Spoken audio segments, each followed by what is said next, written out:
So welcome back. And if you're new here, welcome. Very happy to have you join me as I read a couple of lines and then give you my interpretation of the latest spiritual law. And it's called the Law of Attitude. So let's find out what this is all about.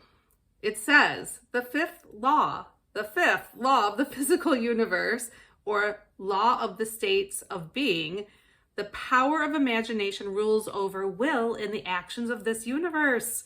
Okay, that is really good news for especially you right-brained people, because if you have a great imagination, a vibrant imagination, and if you are empathic and you're deeply feeling, or if you can cultivate deep feelings, then your imagination will really just truly transform your life, okay? So if you get yourself into that state of feeling whilst you're imagining something that you wish to create, and it's not harming anyone else, and it's helpful for you and others potentially, then you're going to create it. It's just going to happen, okay? So get into that feeling state. It's not necessarily about willpower. It's not the willpower. That is just like, that's like the salmon swimming upstream. Okay, yes, I know that's how that they spawn and all that stuff, but that's like you going against the current. Go with the flow of your natural God-given talent, which is imagination. We know that there is an answer for every situation that comes up in our life. There's always a way somehow. There is always a way somehow. That just stopped me in my tracks. So if you know that there's always a way somehow, then stop, key into your imagination. I like to visualize several different timelines and which one feels like the appropriate one, which one is shining, which timeline and way for a solution is shining, and that's the one that you go for. Okay, it's there. There's always a solution. That is a fact. Okay, there's always a solution to whatever problem you're dealing with. Now, you might not see it because you're upset and you're in your emotions, but the bottom line is pause, take a few deep breaths, and then key into what feels like the least resistance and the most exciting to you. There's your solution. Okay? What holds us back is our attitudes. Okay, so if we have an attitude of non-gratitude or an attitude that that's just not going to work, blah, blah, blah, then that's going to hold us back from actually finding that solution and going for it. Learn the value of doing a spiritual exercise. Okay, just did a video. A bunch of spiritual exercises are in it. I will link it on this video. Trust me, if you do the spiritual exercises, you will see things morph in your life. They are absolutely the way, okay, to liberation. Just do it before retiring or upon waking. I do them in the morning or sometimes in the afternoon or sometimes both, sometimes at night too. It's really helpful. It really sets your day, if you do it earlier, for like it's a better tone for your day. I have found it works to your advantage during these times of change and conscious awareness. The fifth law of the universe is the law of attitudes, or the states of being. Frankly, everything that operates with the laws of this part is capable of performing miracles. Yes, so if we can see it, we can achieve it. We can believe it, we can achieve it, right? If we can feel it, we can achieve it.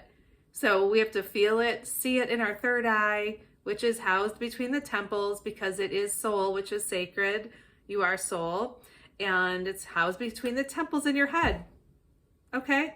So see it with that third eye. See it. By the way, fluoride is something that kind of messes up your third eye. Light C, an Eckmaster says, I have learned to stand back and let the divine work through me. Oh, I love that. Okay. You guys, if you let go, let God, like the Al-Anon saying is, you let go, you let God, you let it just move you. You just get moved into the next right choice. It's so funny. Sometimes you might resist and then you have to suffer longer. That's the bad part of it. But if you listen and you let it, it will move you towards that right timeline that I just discussed, okay? We find that this is the simple way of doing it. I found when adopting a certain attitude that I made contact with this power. It was an attitude, curious, childlike devotion. If you can get yourself there, that's a lot of egolessness, then you will be led better, right? You let go, let God, and you get led. Oh, that was a good one. Let go, let God, get led. Oh, I love that. Okay. I don't know. This is fun. I'm having so much fun. I hope you guys are too. Okay. So many people want this childlike state, but the urgency of their physical needs causes tension and fear. Okay. Get that. Tension and fear, thus closing the channel between themselves and spirit. What closes the channel? Tension and fear. I highly suggest you guys do something called Yoga Nidra. There's a wonderful YouTuber called Ali Boothroyd, and she just does these great Yoga Nidras. It's not like you're doing anything, no movements with your body. It's with your mind through your body. So she might say, focus on your right eye, feel your left eye. So you're moving your conscious awareness throughout your body. It's incredibly relaxing. You might even fall asleep, which is fine because that means that's what you needed. So, anxiety and fear are tense emotions fastening the person rigidly into the emotional plane of consciousness so that he cannot.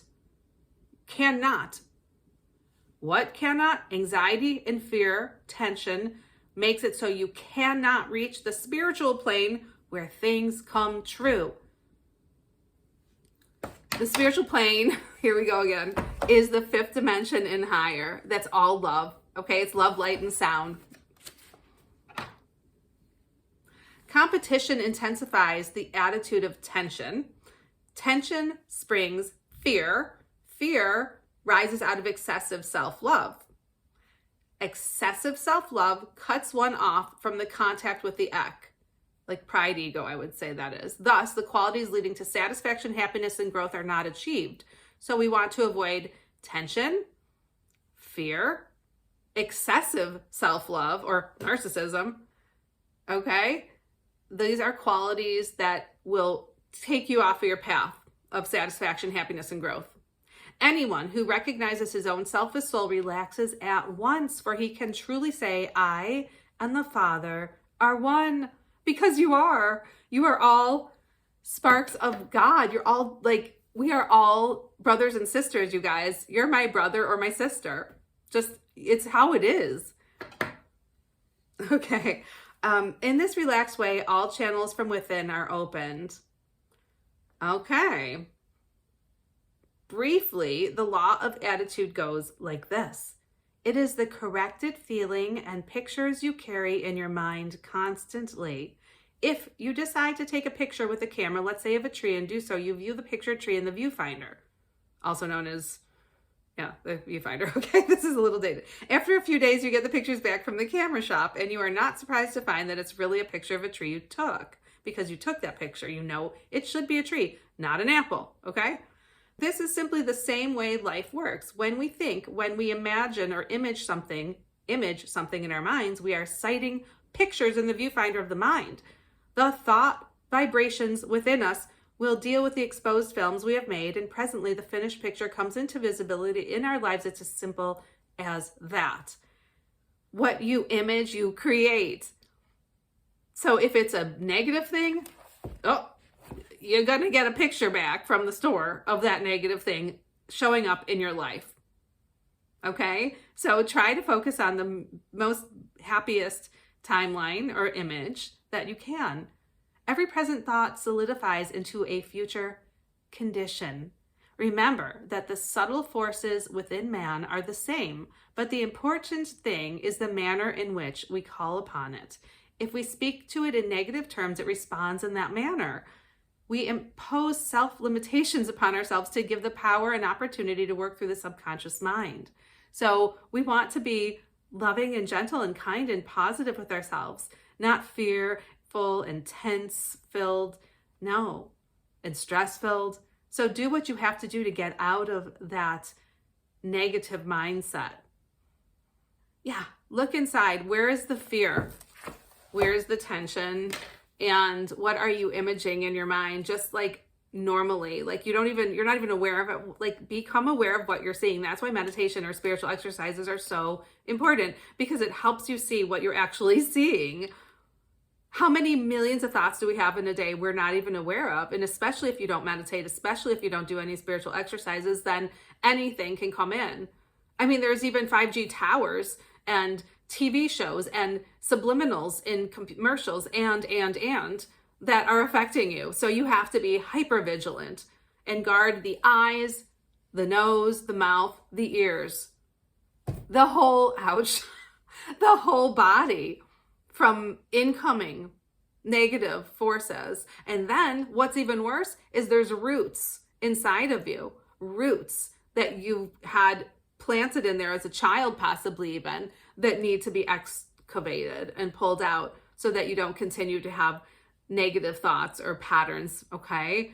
It's very loaded. So start looking and excavating. Pull those roots of pain and negative self-talk out of you, okay? You guys are divine beings.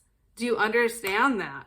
You're a divine being having a temporary spiritual human, you're a divine spiritual being having a temporary human experience. Wayne Dyer used to say that a lot, and he was absolutely right. Yeah, like that's incredible. Like remember that and create what you wish.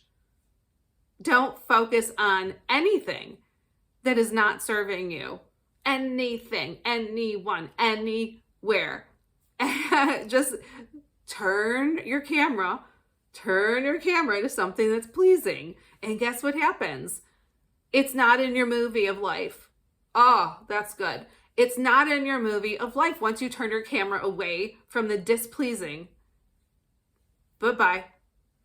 Okay, it's no longer there. And then you focus on all this beauty. And that's what then shows up in your experience called life. All right, love you guys. I'll see you in part 2 of the spiritual law of attitude tomorrow.